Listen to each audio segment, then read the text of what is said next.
Hello, everyone. I'm just going to show you this bunch of seed pods, a thistle type plant. Now I can't think of the name of it. Jimson weed or something like this.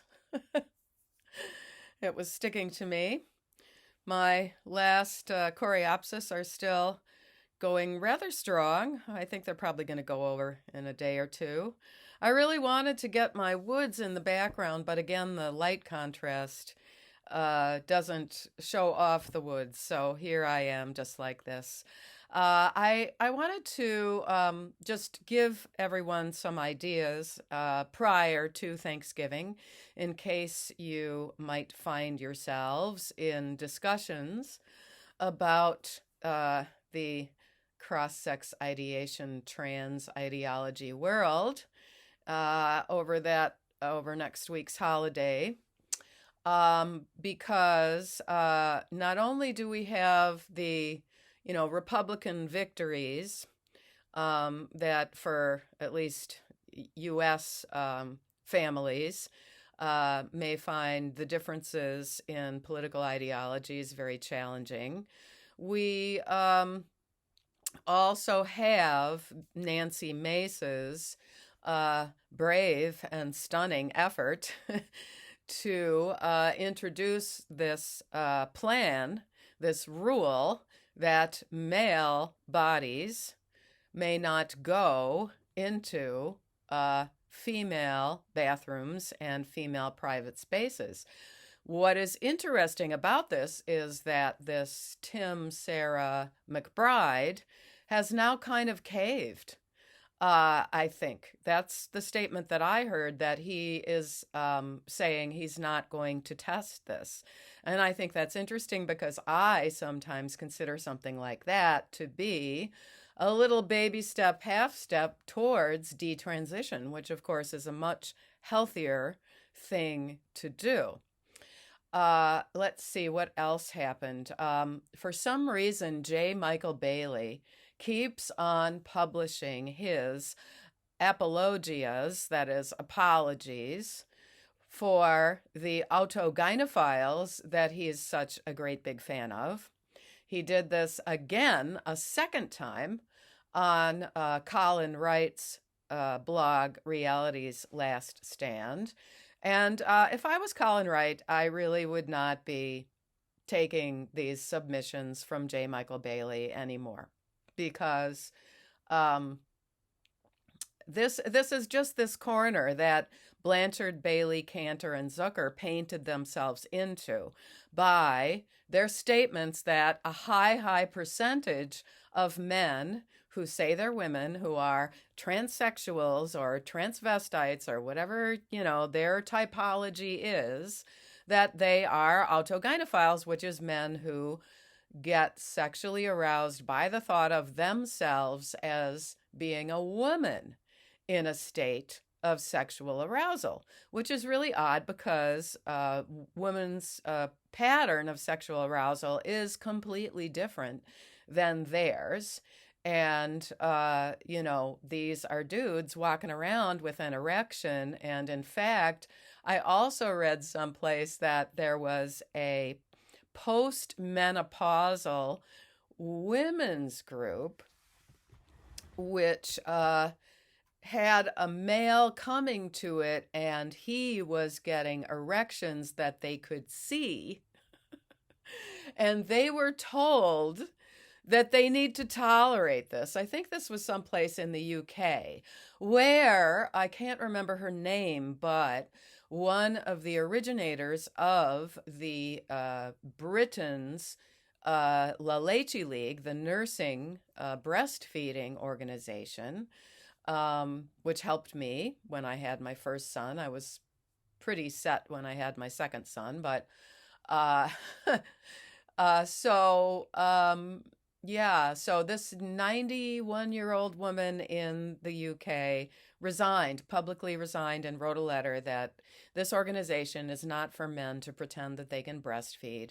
And we really don't know enough about that particular fluid coming out of those male bodies. And that is just not appropriate.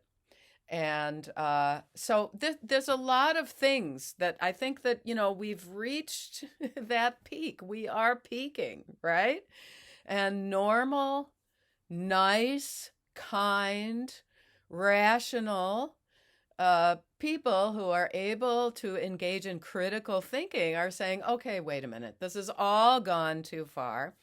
And the really interesting thing, I think, about the aftermath of Nancy Mace making this proposal about house rules for who goes where in which Capitol bathrooms, it seems interesting to me that she's gotten those trolls, which I have made my troll videos, and those trolls are exactly those AGP men that Professor J. Michael Bailey wants us to believe that there's much more nuance about them instead of facing the reality that they've been watching pornography and there might be something creepy in their past as a child, and perhaps they are wrong. Hello, perhaps they are wrong, and they could have helped these men in a very different way. And I believe that the research on this is very much misinformed by the fact that they were working in the Canadian prison system. Not J. Michael Bailey, because he's been over at Northwestern University for a long time. But Blanchard and Cantor certainly were working with incarcerated men about their sexual fetishes. And there's all sorts of old stuff. If you look up this guy Freund, I can't think of his first name now, but he worked with Bailey trying to figure out various truths, I guess they were looking for, about homosexuality. And, maybe they were able to say that homosexuality is probably kind of hardwired for people who are same-sex attracted. So fine, that's fine. It doesn't have anything to do with an opposite sex persona. All right, so getting back to Thanksgiving and these discussions, I certainly hope that nobody encounters a young relative who is suddenly ideating a non-binary or opposite sex persona. I really hope that those young people would have the kindness in their hearts to just, try to be normal for grandma. But if you do get into discussions, first of all, I think that it's perfectly fine for someone, especially the older generation, to say, let's not have this discussion at this holiday dinner. Does anyone remember Aunt Sadie and what she used to say?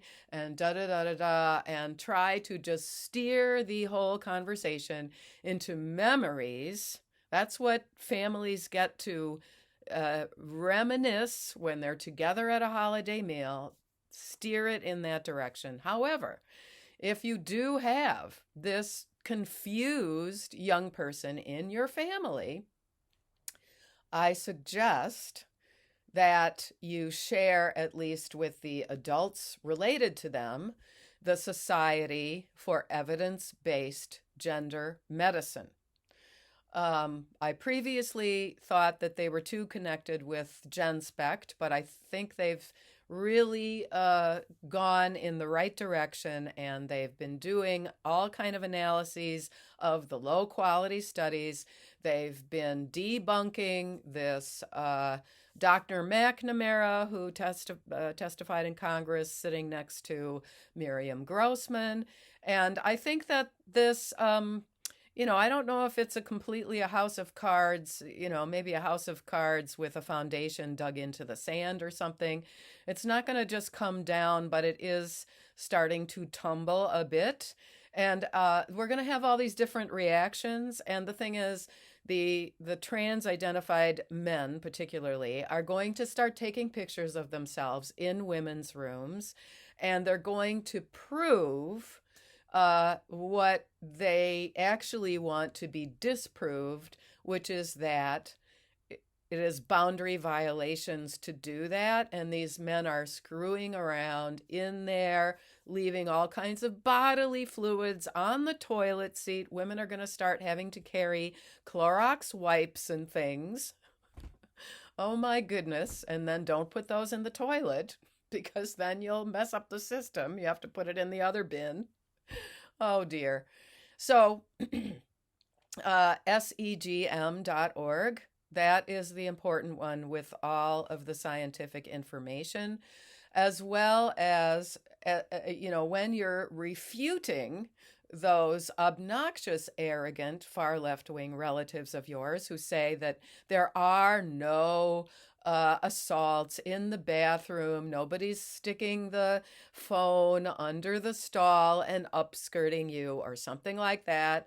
They are wrong, and you just say, go on your phone now to this website called redux.org, REDUXX.org, and there you will find plenty of evidence.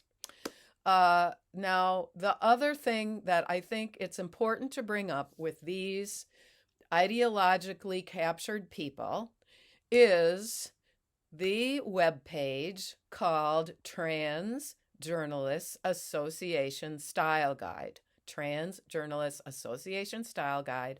I'll try to put all those things in the notes. So there's 3 things: segm.org, redux.org, and Trans Journalists Association Style Guide. It's very important for everyone to understand the reason we haven't heard the truth about this is exactly because of their authoritarian, censorious, and totalitarian demands that trans widows, children of, parents of, all of that are not reported about.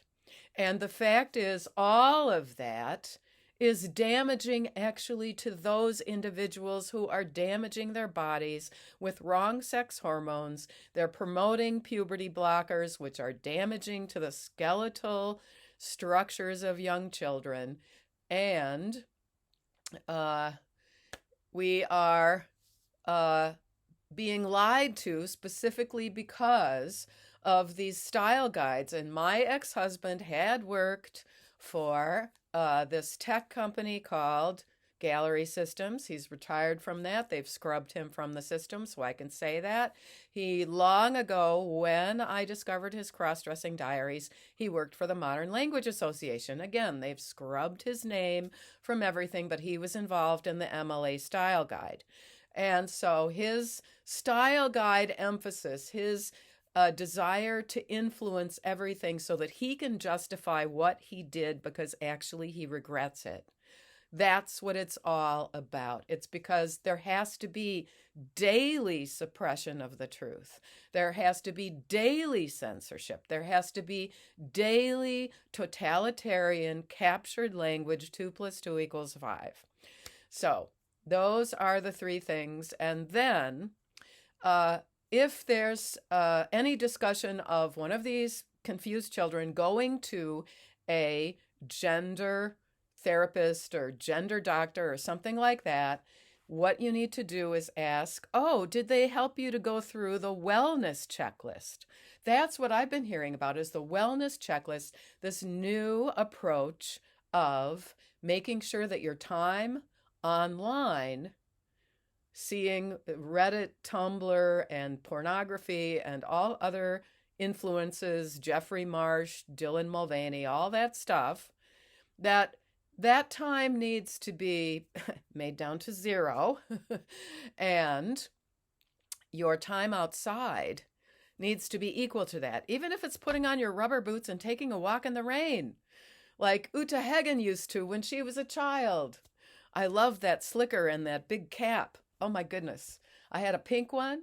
They were all hand-me-downs. I had a pink one and a yellow one. I think there was even one time when everything matched, actually, because everything was always mismatched because I had hand-me-downs. Okay, so I'm going to try to kind of organize that point by point in the description, and I wish you all luck. And I wish that my woods would come out a little better, but there we are. There's the wet woods. please enjoy your cooking and baking for the holiday.